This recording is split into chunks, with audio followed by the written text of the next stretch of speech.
الحمد للہ رب العالمین والصلاة والسلام علی سید الانبیاء والمرسلین اما بعد فاعوذ باللہ من الشیطان الرجیم بسم اللہ الرحمن الرحیم یا رب لک الحمد کما ینبغی لجلال وجہک وعظیم سلطانک رب اشرح لی صدری ویسر لی امری واحلل عقدۃ من لسانی یفقہوا قولی رب زدنی علما۔ السلام علیکم ورحمۃ اللہ وبرکاتہ۔ پارہ نمبر 26 سورۃ محمد، اردو ترجمہ اور تفسیر۔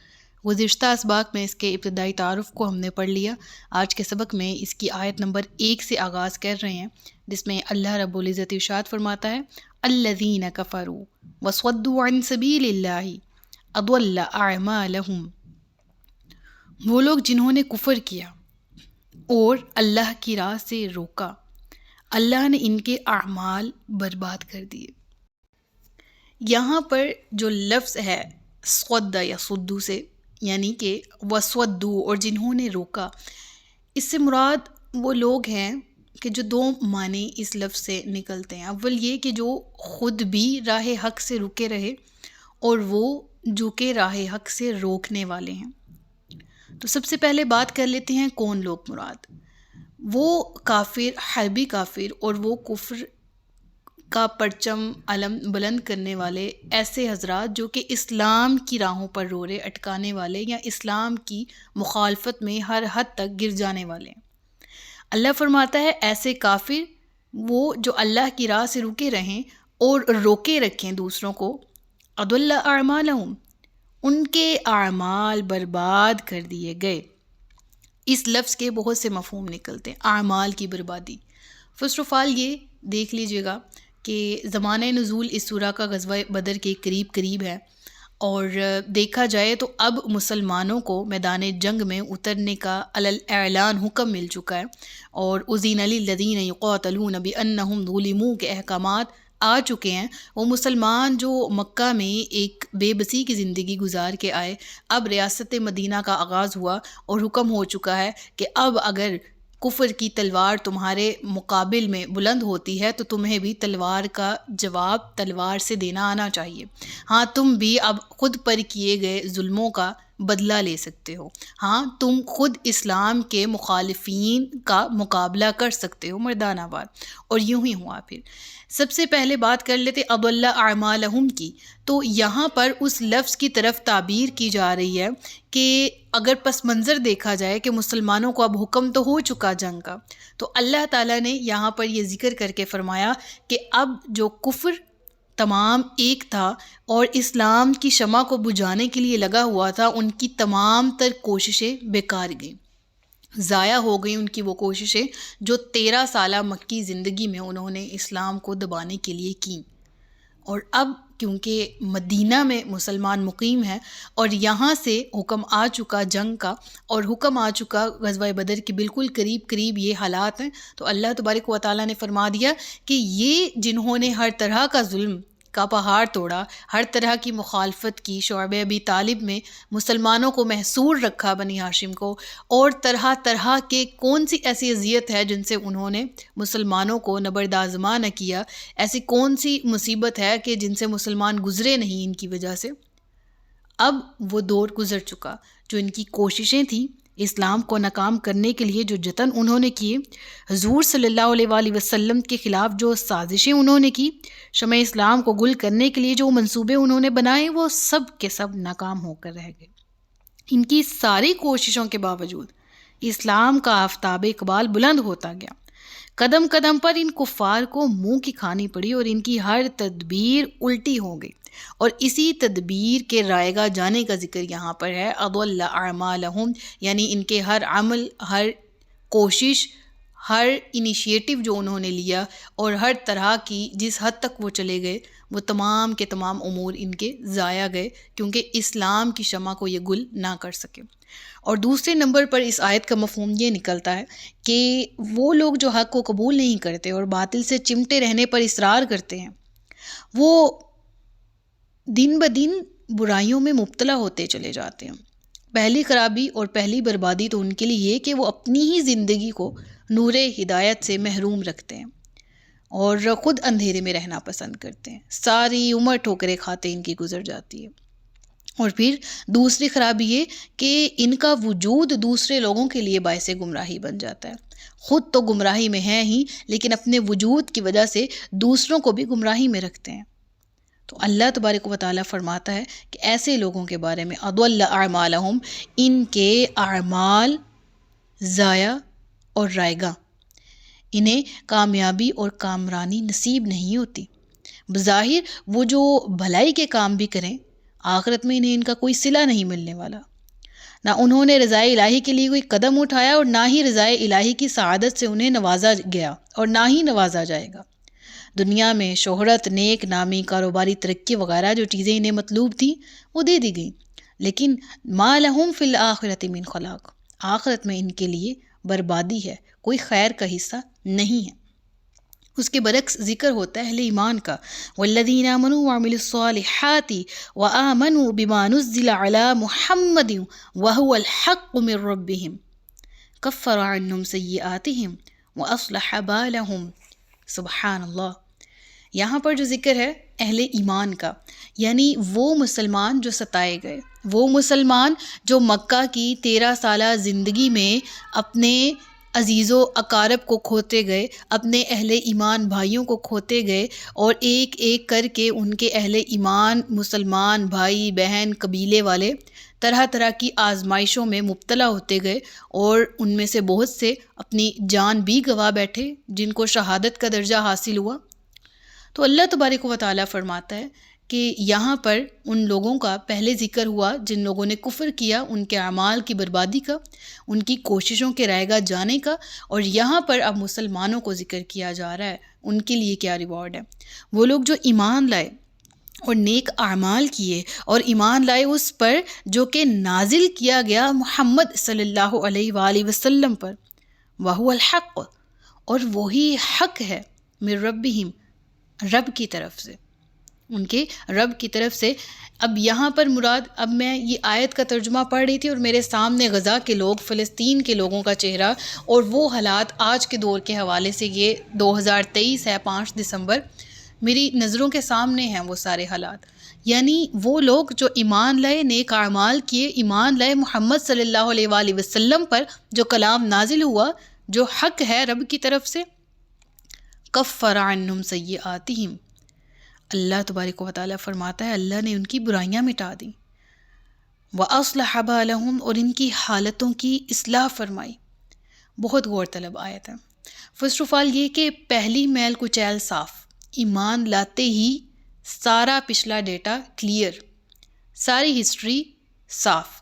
اب ہمارے پاس کیا ہے؟ ہمارا عمل ہے، اور وہ عمل کیسے کرنا ہے؟ اصلح بالہم، اللہ فرماتا ہے کہ میں نے حالتیں درست کر دی. اب ایسا ہے کہ وہ حالت جو کہ اگر مستحکم مکہ میں نہیں تھی تو مدینہ میں آ کے اس کو استحکام ملا. وہ مسلمان جو مکہ میں مظلوم تھے، وہ مسلمان جو بے بس تھے، لاچار تھے، ہاں آج مدینہ میں قدم رکھتے ہی ان کو استحکام ملا، اور انہوں نے بڑی بڑی تجارتی راہوں کو ہموار کیا.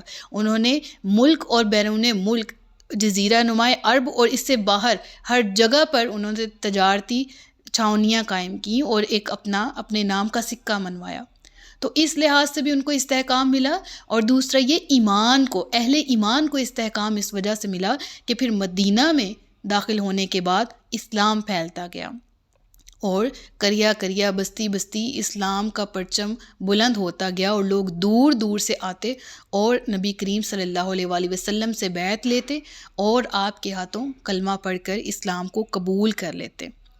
تو کیسی پیاری بات ہے کہ اگر ہم آج سے نیت کریں، ایمان والے تو ہم ہیں الحمدللہ، یقین رکھتے ہیں اللہ کے نبی کی کتاب کے برحق ہونے پر، اس کلام پاک کے برحق ہونے پر، تو کیوں نہ آج عامل الصالحات والے افراد میں ہمارا شمار ہو، تاکہ ہمارے لیے بھی یہ نوید ہو کہ کفر عنہم سیئاتہم واصلح بالہم، پہلے گناہ معاف اور آئندہ کے اعمال کی اصلاح کر دی جائے.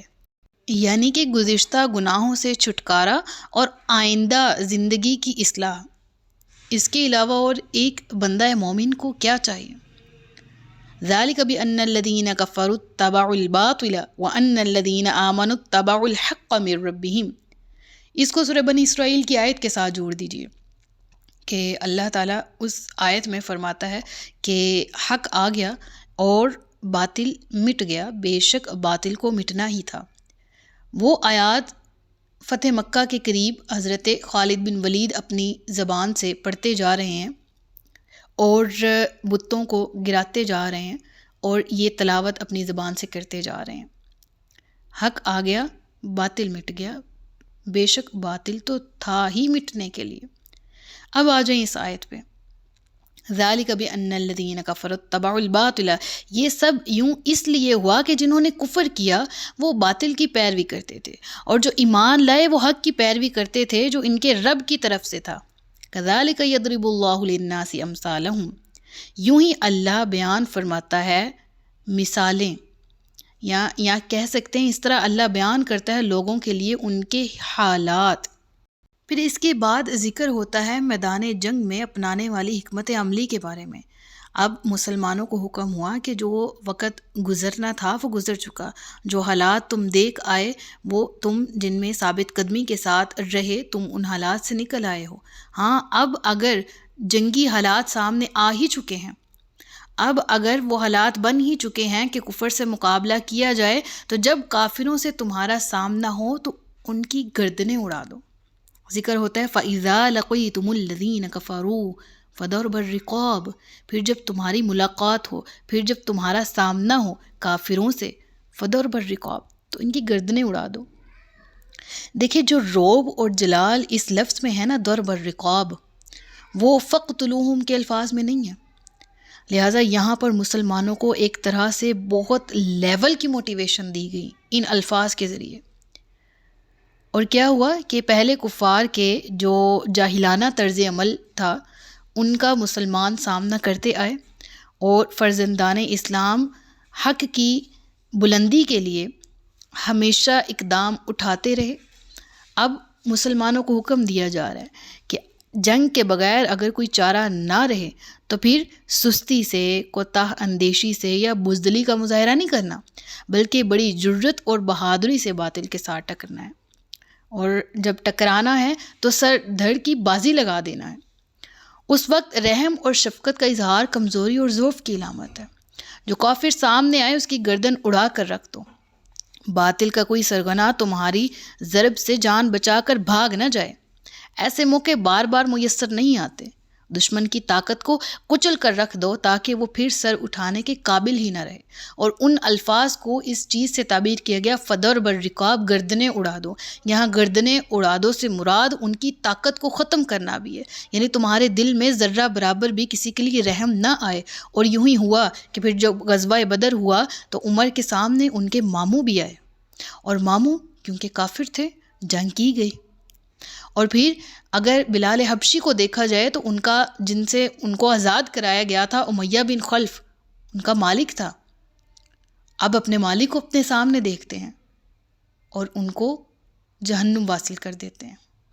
تو اس وقت مسلمانوں نے پھر کر کے دکھایا کہ پھر اگر ایمان پہ ہم قائم ہیں تو ایمان پہ ہم اہل ایمان کے بھائی ہیں آپس میں، اور پھر اگر میدان جنگ ہے اور کفر سے ہمارا مقابلہ ہے تو پھر مقابل کوئی بھی ہو، ہمارا ان سے کوئی رشتہ نہیں، خواہ اگرچہ خون کا رشتہ کیوں نہ ہو، لیکن خواہ وہ ہمارے قبیلے والا کیوں نہ ہو، خواہ ہماری برادری والا کیوں نہ ہو، کیا ہمارے خاندان کا ہی کیوں نہ ہو، ہمارا اس سے کوئی رشتہ نہیں ہے۔ پھر وہ کفر اور اسلام کی جنگ ہے، اور پھر ہم نے اسلام کے لیے ہی لڑنا ہے۔ تو پھر یہ منظر دیکھے گئے۔ آج ہم سیرت کی کتابوں میں پڑھیں، ہسٹری میں پڑھیں تو ہمیں پتہ لگے گا کہ غزوہ بدر میں تو پھر یہ ہی اس طرح کے معجزات سامنے آتے ہیں نا کہ پھر 313 اپنے سے 3 گنا بڑی فوج کا مقابلہ کر کے ان پر فتح یاب ہوئے۔ تو پھر یہ پیچھے موٹیویشن تھی، یہ احکامات تھے، یہ آیات تھیں کہ جن کا ذکر ہوا کہ فَإِذَا لَقِيتُمُ الَّذِينَ كَفَرُوا، پھر جب وہ جنگ کرنے کے در پہ آ ہی جائیں، اور پھر جب کوئی چارہ نہ بچے، کہ اگر چارہ نہ بچنے سے کیا مراد ہے کہ جب امن سے صورتحال حل نہیں ہو رہی تو پھر جنگ آپشنل ہے اور یہ فرض ہو جاتی ہے۔ اگر یہ ایسا نہ ہوتا تو پھر اللہ کے نبی غزوات میں شرکت کیوں کرتے، یا غزوات جن کا ذکر ہمیں اسلام میں ملتا ہے یہ ہوتے ہی کیوں؟ اگر ہر چیز کا حل ہم امن امن امن امن کی ضد لگا کر کرتے رہے، جس طرح آج کے دور میں تمام مسلمان ہیں، تو وہ تمام مسلمان بزدل کیوں ہوتے جا رہے ہیں؟ کیوں وہ جنگ سے بھاگتے ہیں؟ کیوں وہ جہاد سے بھاگتے ہیں؟ دراصل ہمیں اپنے قرآن پر غور کرنے کی ضرورت ہے، ان احکامات پر جو ہم پر نازل کیے گئے، اپنے پرکھوں کی روایات پر، صحابہ اور تابعین ان کے اعمال پر، رسول اللہ صلی اللہ علیہ وآلہ وسلم کے نظام پر ہمیں غور کرنے کی ضرورت ہے، ہر چیز پر۔ پھر اللہ فرماتا ہے حتی اذا اسخنتموہم فشدوا الوثاق، ہاں پھر جب تم خوب مار لو ان کو، پھر خوب ان سے مقابلہ کرو، تو پھر جو تمہارے قیدی ہوں تو ان کو مضبوطی سے باندھ لو۔ حتی اذا اسخنتموہم فشدوا الوثاق، پھر جب تم انہیں خوب قتل کر لو تو پھر مضبوط کر لو ان کا باندھنا۔ اب یہاں پر ایک چیز قابل غور ہے، وہ لفظ ہے کہ اسخنتموہم، جب تم انہیں خوب قتل کر لو۔ سخین کسے کہتے ہیں؟ وہ کپڑا جس کی بنائی جو ہے وہ اپنی بناوٹ کے اعتبار سے نہایت گھنا اور عمدہ ہونا، اسے ثوب سخین کہتے ہیں۔ ثوب کپڑا، سخین نہایت مضبوط۔ اور حضرت ابو العباس نے اس کے معنی غلبتموہم وکثر فیہم الجراح کیا ہے، یعنی جب تم ان پر غالب آ جاؤ اور ان کی کثریت زخمی ہو جائے، یعنی اکثریت میں یہ لوگ زخمی ہو جائیں، اور اس وقت تمہیں کیا کرنا ہے کہ پھر تم انہیں بند کر دو، تم انہیں باندھ لو، اور ان کی مشکیں خوب کس کر باندھو، ایسا نہ ہو کہ وہ بھاگ نہ پائیں یا بھاگ جائیں اور تمہارے لیے نئی مصیبت کھڑی کر دیں۔ اور اس سے متعلق آگے پھر احکامات آ رہے ہیں کہ جنگی قیدیوں کے ساتھ سلوک کیا کرنا ہے۔ پہلے ایک حکم ہوا تَإِذَا أَسْخَنْتُمُوهُمْ فَشُدُّوا الْوَثَاقَ، پھر ہوا فَإِمَّا مَنًّا بَعْدُ وَإِمَّا فِدَاءً حَتَّى تَضَعَ الْحَرْبُ أَوْزَارَهَا، بہت امپورٹنٹ آیت ہے، اور اس میں احکامات جنگی قیدیوں کے متعلق ملتے ہیں۔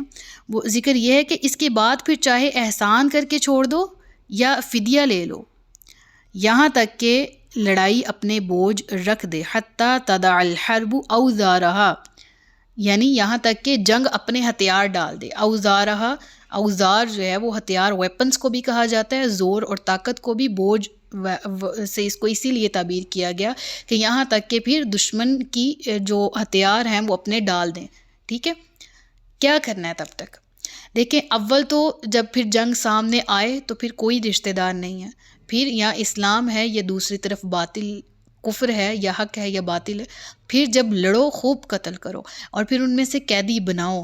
پھر قیدی بنانے کے بعد یا تو انہیں احسان کر کے رہا کر دو یا فدیہ لو، یا یہاں تک کہ جنگ اپنے ہتھیار ڈال دے کہ کافروں کا زور ٹوٹے۔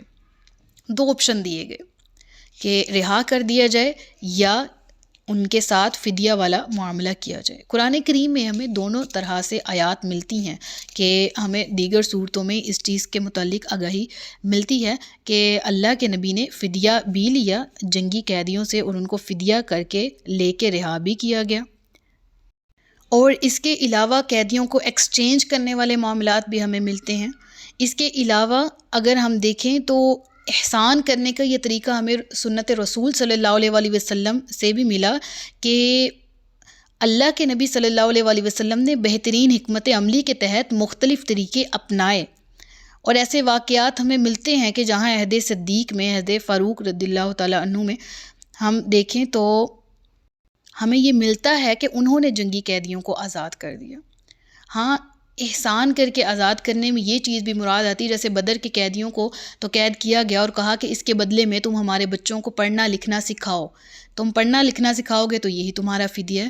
یعنی فدیہ کی صورت صرف مال کے طور پہ نہیں، قیدیوں کے ایکسچینج کے طور پر، یا ویسے اگر حکومت وقت کی مصلحت ہو تو ان کو آزاد کر دیا جائے، اور نہ یہ کہ ہم ان سے کوئی کام لے کے بھی ان کو آزاد کر سکتے ہیں۔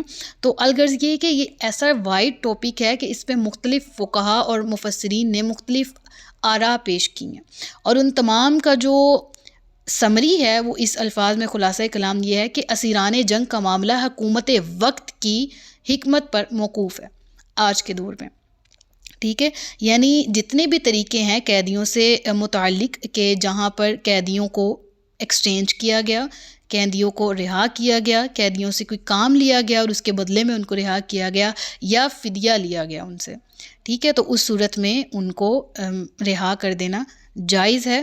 اور یہ چیز ملحوظ رکھی جائے گی کہ جون سا طریقہ ان میں سے وقت کے اعتبار سے مناسب حال یا قومی اور ملکی مفاد سے ہم آہنگ پائیں ان کو اختیار کیا جائے، ٹھیک ہے، یعنی موقع اور محل کی مناسبت سے دیکھا جائے کہ کون سا طریقہ سود آمد ہے، یعنی کس طریقے پر ہمیں زیادہ سے زیادہ فائدہ مل سکتا ہے، اس طریقے کو اپنایا جا سکتا ہے۔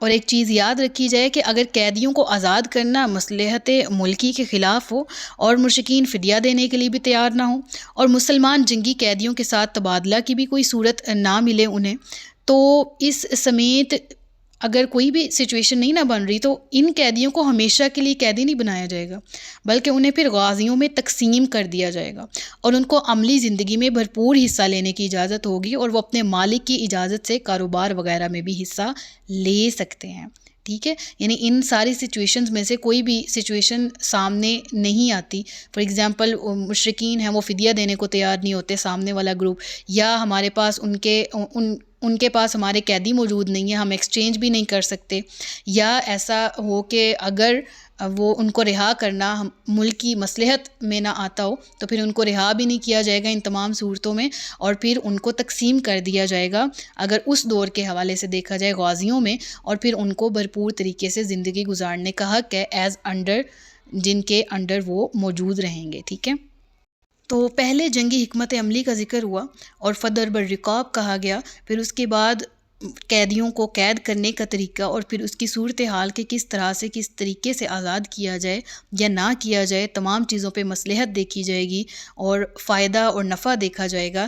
اس کے بعد آخر میں ذکر ہوا اس آیت کے کہ ذَلِكَ وَلَوْ يَشَاءُ اللَّهُ لَانتَصَرَ مِنْهُمْ وَلَكِنْ لِيَبْلُوَ بَعْضَكُمْ بِبَعْضٍ، حکم یہی ہے، اور اگر اللہ چاہتا تو آپ ہی ان سے بدلہ لے لیتا، مگر تمہیں قتال کا حکم اس لیے دیا گیا تاکہ تم میں سے ایک کو دوسرے کے ذریعے جانچے، کیونکہ اس وقت مدینہ میں نے آپ کو پہلے والے لیکچر میں جب انٹروڈکٹری لیکچر تھا بتایا تھا کہ منافقین کا بھی سامنا تھا اور وہ جہاد سے منہ پھیرتے تھے اور وہ نئی طریقے سے راہیں نکالنے کی کوشش کرتے تھے کہ ہم بچ جائیں، ہمیں جنگ میں شرکت کرنے سے کسی طرح ہم درکنار ہو جائیں، ہم کنارہ کر لیں، جنگ میں نہ شرکت کریں وغیرہ وغیرہ۔ تو اللہ فرماتا ہے کہ ان کافروں کا تو انجام اللہ فرماتا ہے میرے ہاتھ میں ہے، میں ان کو برے طریقے سے انجام پر اپنے طور پر پہنچا لیتا، لیکن یہ جنگ مسلمانوں کو سامنا اس لیے اس جنگ کا کرنا پڑا تاکہ کھڑے کھوٹے کی پہچان ہو جائے، یعنی کہ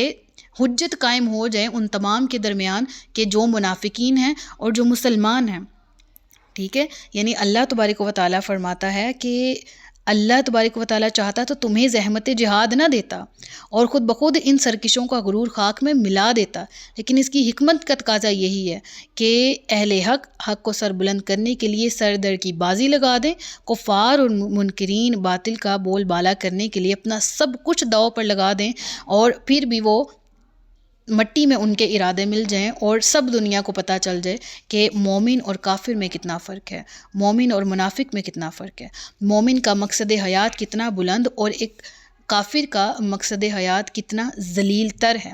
اور اسی سمیت ذکر ہوا کہ والذین قتلوا فی سبیل اللہ فلن یضل اعمالہم، تو وہ لوگ جو اللہ کی راہ میں مارے گئے اللہ ان کے اعمال ضائع نہیں کرے گا۔ فلن یضل اعمالہم کا جملہ بڑا ہی معنی خیز ہے، یعنی ان شہیدان حق کی قربانیاں ضائع نہیں جائیں گی بلکہ ان پر بڑے خوش آئند نتائج مرتب ہوں گے، ان کی قربانی کا صلہ تو انہیں ملے گا، جنت میں رفیع الشان محلات میں وہ تشریف فرما ہوں گے، اور ان کی یہ انجا فشانیوں کے صدقے انہیں جو عزت اور سربلندی نصیب ہوئی ہے وہ تو ایک طرف، بلکہ ان کی ان محنتوں کی وجہ سے جو اسلام کا سربلند ہوا، آنے والے لوگوں نے اسلام قبول کیا اور حق کی روشنی میں کوہ دمن میں جو اجالا ہوا، ان کا ثواب بھی ان کو ملے گا۔ تو اس حوالے سے احد کے معرکہ کا بھی ذکر آتا ہے کہ مسلمان کثرت سے شہید اور زخمی ہوئے تھے۔ غزوہ احد کی اگر بات کریں تو ابو سفیان نے خوشی سے دیوانہ ہو کر نعرہ لگایا کہ یا اعلو حبل زندہ باد، کہ یا اعلو حبل زندہ باد، تو مسلمانوں نے جوابی نعرہ لگایا اللہ اعلی و اجل، دیکھیں انہوں نے اعلو بولا، یہاں سے اعلیٰ سپرلیٹو ڈگری، اللہ سب سے بلند، اللہ بہت بلند اور بزرگ ہے۔ ابو سفیان نے کہا کہ یہ دن بدر کا بدلہ ہوا اور لڑائی کا پانسا پلٹتا رہا۔ حضور صلی اللہ علیہ وسلم نے ارشاد فرمایا، اے فرزندان اسلام، اس سے کہو کہ تم ہم سے برابری کا دعویٰ کیسے کر سکتے ہو؟ ہمارے مقتول تو اللہ کے ہاں زندہ ہیں اور تمہارے مقتول دوزخ کا ایندھن۔ مشرکین نے کہا، ان لنا العزا ولا عزا لکم، ہمارا عزا ہے تو تمہارے پاس کوئی عزا نہیں۔ اب لات، عزا، منات یہ ان کے بتوں کے نام تھے، حبل بھی ان کا سب سے بڑا بت تھا۔ فقال المسلمون اللہ مولانا ولا مولا لکم، تو مسلمانوں نے جواب میں کہا کہ اللہ ہمارا مددگار ہے اور تمہارا کوئی مددگار نہیں ہے۔ تو یہاں تک ہمارے آج کے لیکچر کا اختتام ہوتا ہے۔ صدق اللہ العلی العظیم و صدق رسولہ النبی الکریم، سچ فرمایا اللہ نے جو عظمت والا ہے۔ اپنا بہت سا خیال رکھیے گا، مجھے دعاؤں میں یاد رکھیے گا۔ تاجدار ختم نبوت زندہ باد، پاکستان پائندہ باد۔ السلام علیکم ورحمۃ اللہ وبرکاتہ۔